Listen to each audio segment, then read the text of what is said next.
Salut les amis, c'est PKLN, j'espère que vous avez la forme. On va se faire une petite analyse du Bitcoin. Il s'est passé des choses vraiment exceptionnelles pour ce qui est de l'analyse technique. Vraiment, pour des débutants, c'est juste parfait pour apprendre justement. Donc, on va parler de tout ça et on va aussi essayer d'anticiper ce qui pourrait se produire pour la suite. Avant ça, bien sûr, si t'es pas abonné, je t'invite toujours à le faire. Un petit com, un petit like, ça fait super plaisir, ça soutient mon taf. Et allez, suis-moi, c'est parti.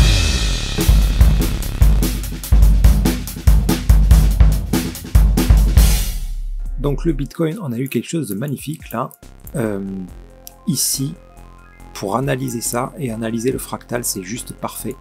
Et je conseille vraiment à tous les débutants d'attendre des mouvements évidents comme ça pour commencer le trading en fait.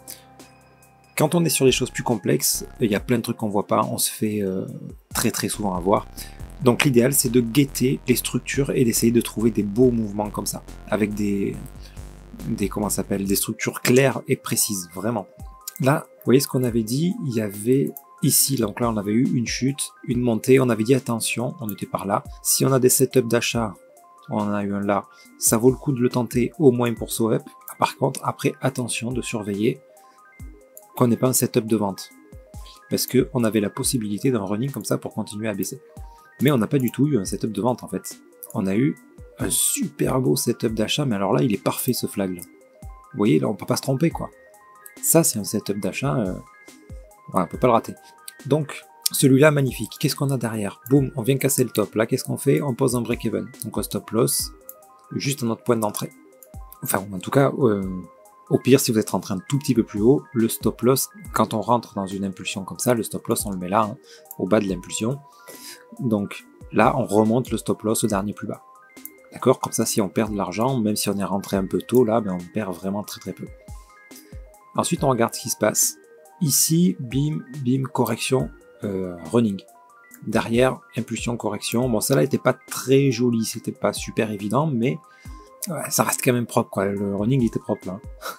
Hop, on vient casser le top. Donc, qu'est-ce qui se passe ici? On a eu un running validé. Après, il faut attendre la suite. Quelle correction va nous donner cette impulsion? Elle nous a donné encore A, B, C. Un deuxième running. Impulsion, correction. Setup d'achat ici. Alors, il était tout petit. Là, je suis en unité de temps 15 minutes. Celui-là, il fallait le guetter en 5 minutes pour le repérer, quoi. Donc, bof, pas évident. Mais, voilà, beau running. Et ce qu'il faut se dire, c'est qu'à un moment donné, l'impulsion, donc, ça se valide. Du coup, on a un plus grand A, B, C, d'accord? Le C correspond à l'amplitude du A, à peu près, hein, c'est pas au dollar près, mais voilà, très clair. Donc tout ça doit donner une grande impulsion qui va corriger un jour ou l'autre. Donc on a eu une correction, non pas de cette grande impulsion là, ok, ça on va le mettre de côté pour l'instant, non pas de cette grande impulsion, mais de celle-ci, A, B, C. D'accord? Un petit contracting, là, bon c'est pas le plus fréquent, mais on aurait pu s'attendre à ce que ça descende encore un peu plus bas.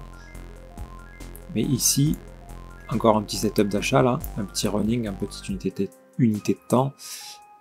Voilà, ça pouvait se tenter. Impulsion.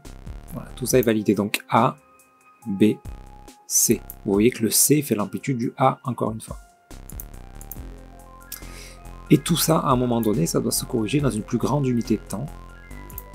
Donc là, clairement, ça a commencé. Hein. C'est-à-dire que si on avait corrigé juste cette impulsion, il aurait fallu qu'on reste dans cette zone. Et à partir du moment où on vient casser les derniers plus bas, ça veut dire qu'on passe dans une unité de temps supérieure. Donc là, on est en train de corriger notre impulsion 1 heure ou 4 heures, à voir. Ouais, plutôt 1 heure. Quoi. Plutôt 1 heure. Ok, donc là, voilà, quand on a des belles structures comme ça, quand on débute, il faut attendre ces moments-là. Vous ferez moins de trades, moins souvent, évidemment. Ça demande de passer du temps devant l'écran, d'analyser et de résister à la tentation quand on croit voir un setup, mais qui n'est pas vraiment clair. Bref, et ça permet de se mettre un petit peu en confiance et de voir que la méthode fonctionne, quoi, en fait, hein, en fonction de comment on place ses stop loss, ses break-even, monter les stop loss, etc. quoi. Donc voilà, là c'était vraiment superbe. Maintenant, à quoi s'attendre ici quand on a une grosse correction comme ça? Donc là, il n'y a pas 36 000 possibilités. On va attendre. Donc c'est soit le Bitcoin a décidé de continuer à monter, soit il va descendre un peu plus bas. Donc pour ça, il faut déjà dézoomer, voir qu'est-ce qui s'est passé. Et qu'est-ce qu'il est possible que l'on rencontre. Donc première chose, c'est ça. On a une impulsion baissière, une grosse impulsion haussière. Impulsion baissière, grosse impulsion haussière. Ça peut être un running pour annoncer de la chute qui vient de casser ce plus bas. On a cette possibilité-là. Donc il faudra être vigilant dans cette zone. Il faut toujours être vigilant, de toute façon, vous allez me dire.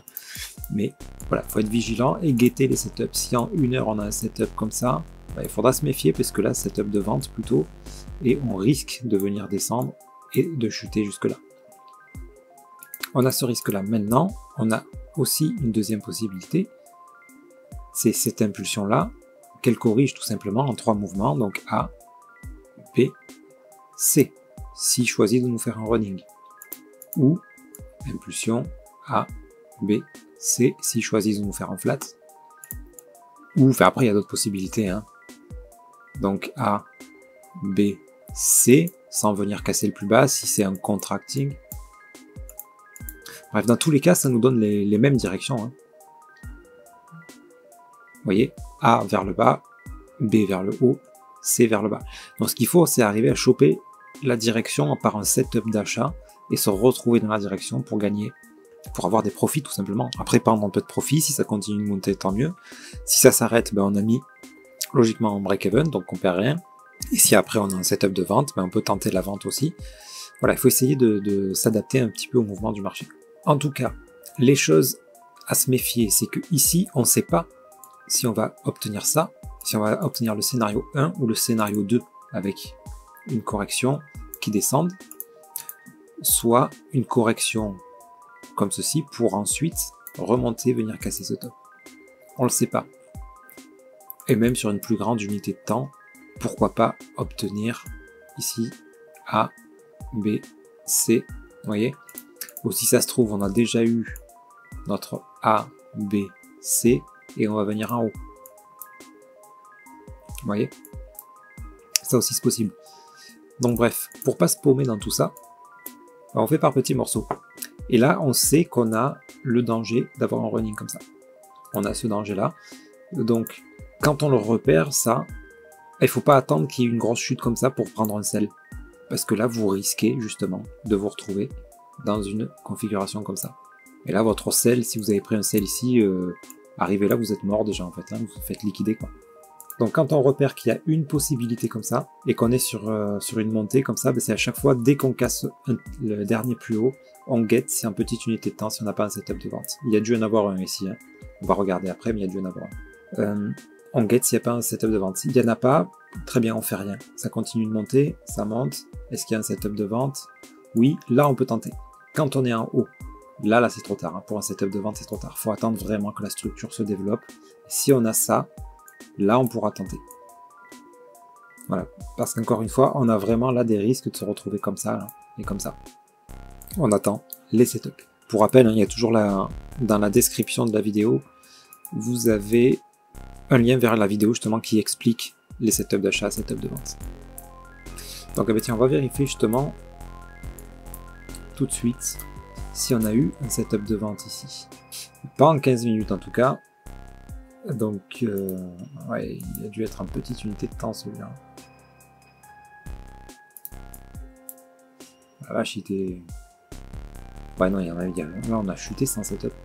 Par contre on a eu des setups juste avant, vous voyez, là aussi, impulsion, correction A, B, C, running, donc là ça annonce une cassure du top. On l'a obtenu.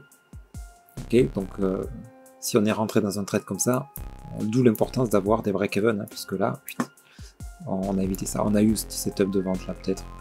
Pas très beau. Alors une minute il a dû se produire.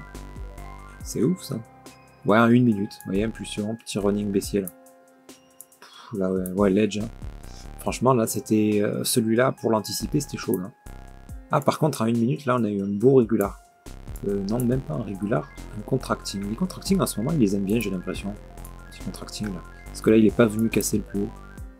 J'en ai repéré plusieurs. Là. Bref. Bon, les setups 1 minute, vraiment je déconseille. Hein, parce que il suffit de pas grand chose pour que ça s'invalide.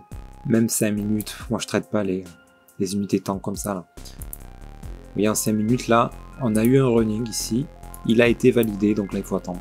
On va attendre, on va avoir une impulsion, quelle correction il va nous donner, soit A, B, et à ce moment-là on pourra s'attendre encore à un running, soit peut-être qu'il est reparti à la hausse s'il nous fait un truc comme ça, et qu'il va décider de repartir sur une tendance haussière en 5 minutes. Hein.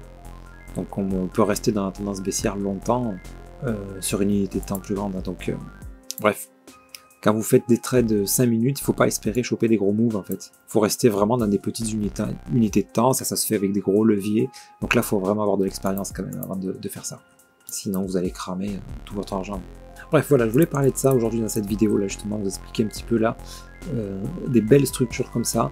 Et vraiment, quand on débute dans le trading, c'est ça qu'il faut guetter, quoi. C'est ça qu'il faut guetter. Quand vous avez un doute dans une structure, là, il ne faut pas rentrer. C'est que vous savez pas, vraiment ce qui va se passer. Et puis 9 fois sur 10, il se passe pas ce qu'on a prévu, quoi. donc voilà. Voilà pour ce que j'avais à vous dire, les amis. Sur ce, j'espère que cette vidéo vous sera utile, vous aidera encore à comprendre un petit peu mieux l'analyse. Et n'hésitez pas à en parler autour de vous, à commenter, à liker la vidéo. Et sur ce, les amis, je vous souhaite une excellente nuit et je vous dis à très bientôt. C'était PKLN, merci.